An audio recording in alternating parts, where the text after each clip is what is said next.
That's some bad news for y'all today, man. For the intro, this sucks. Kind of mad about it, but people move on for better pastures. So let's get right into today's video.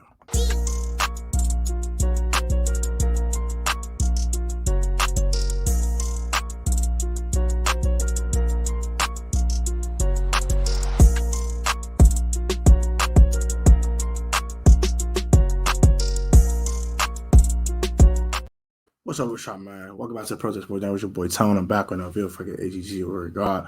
If I got to right now, guys, we'll do a paper or got your name pretty man. Today's video got another video for y'all guys today, and today's video will be on Chris Harris, our defensive backs coach, leaving the Commanders organization to go join the Titans as their passing game coordinator, as well as a defensive backs coach.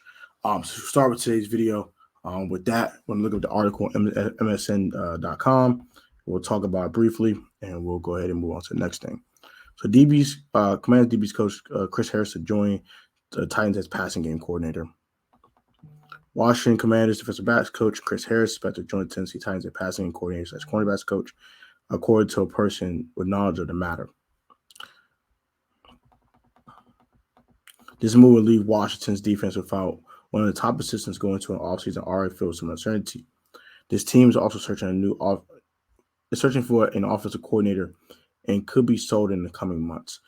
Harris, a former safety who played for Coach Ron Rivera on the Carolina Panthers, joined Rivera's inaugural staff in Washington to lead the secondary, a group that the Commanders have remade multiple times in personnel and scheme. Over the past 3 years, the defense has played more safety-heavy sets to counter the opposing offense to develop young and versatile core that features safeties Cameron Curl and Derek Forrest and cornerbacks Ben St. Juice as well as Kendall Fuller. It was kind of something I'm familiar with since we did it with the Chargers and I was in LA, Harris said in December. We went to a game versus Baltimore and played 7 DBs the entire game and won. It makes it easier when you have smart football players. And I feel by that is smart guys that can learn multiple positions, which Cameron Curl definitely does. So that's pretty much about it with the article. This is a huge loss for the Commanders. I know a lot of people don't like Chris Harris. Jeris is not a big fan of Chris Harris. A lot of people not a big fan of Chris Harris, but I've seen Chris Harris coach in person at training camp and other events. I mean, I'm a home game season ticket holder, so I've seen Chris Harris in action. Chris Harris is a darn good defensive backs coach. He definitely helped develop guys like Cameron Curl and also Derek Forrest. I know, Derek Forrest on a free safety. But you know, Derek Forrest is a playmaker, and he got it out of Derek Forrest. We thought Derek Forrest was straight trash when he drafted in the 5th round. He's exceeded all expectations. That is because of Chris Harris. Cameron Curl, 7th round pick. Looks like a dog. Why? Because of Chris Harris' development. Chris Harris helped develop these kids into really good football players. They already had the talent, the development, and the nurturing, and that's what Chris Harris has done. Look at Ben St. Juice. Very questionable draft pick when we draft him, right? Right. Okay. Who developed him? Chris Harris. So it's a heavy loss, man. This sucks. Already have uncertainty in offensive coordinator. Now we need defensive backs coach. Worst thing that can ever happen. Our secondary is already questionable as this. Now we're losing the thing that kept the secondary together. Pitiful. So that sucks, right? But we got some other news to talk about. And the offensive coordinator search definitely has heated up. And I've heard some rumors that we will be probably deciding on the offensive coordinator by Friday. Jeris said that in his Discord group. And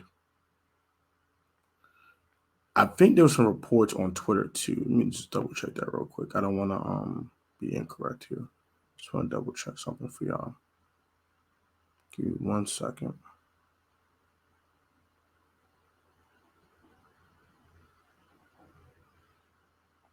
Okay.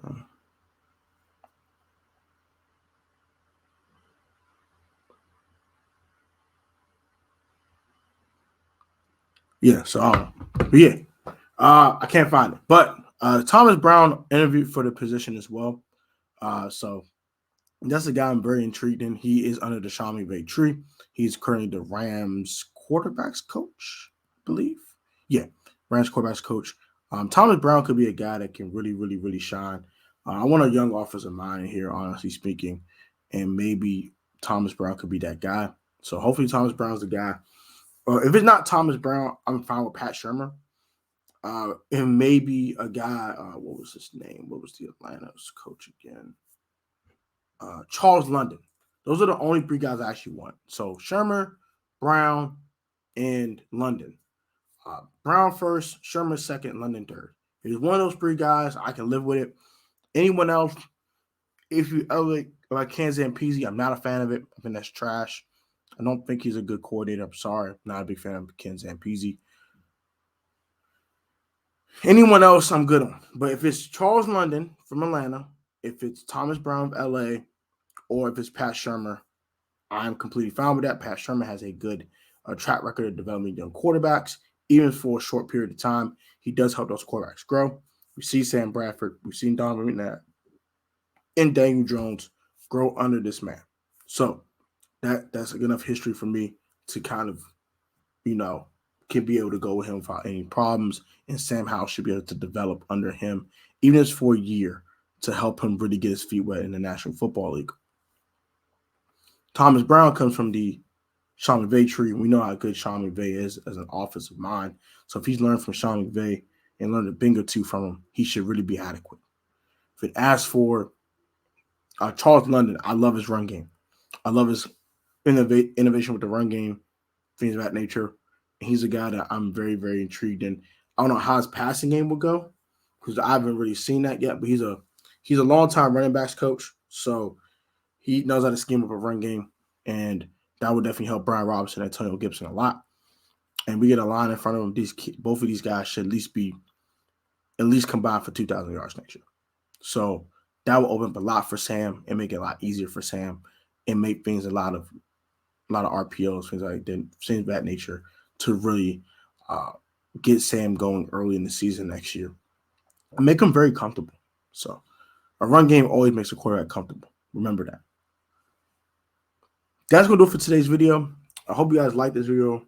Like, comment, subscribe. Also, please go follow my guys, Division on the Daily, on Instagram, and subscribe to my sponsees, Ballin and Burgundy podcast on YouTube. Also, you guys have a great rest of your day. Stay safe, stay healthy, stay blessed. Always know your most Atlantic talent, sport choice. Non-professional on the field, technically sound. You will also open talent and let's be hard education, man. Protect financial. Always have a great one, guys. Let me know what you guys think about in the comments down below. But the departure of Chris Harris, what does that mean for our defensive back group? Also, what would you like for offensive coordinator between the 3 candidates of Pat Shurmur, Charles London, and also Thomas Brown? Let me know what you guys think in the comment section down below. Guys, be easy. Have a great one, and I'll catch y'all next video. Peace.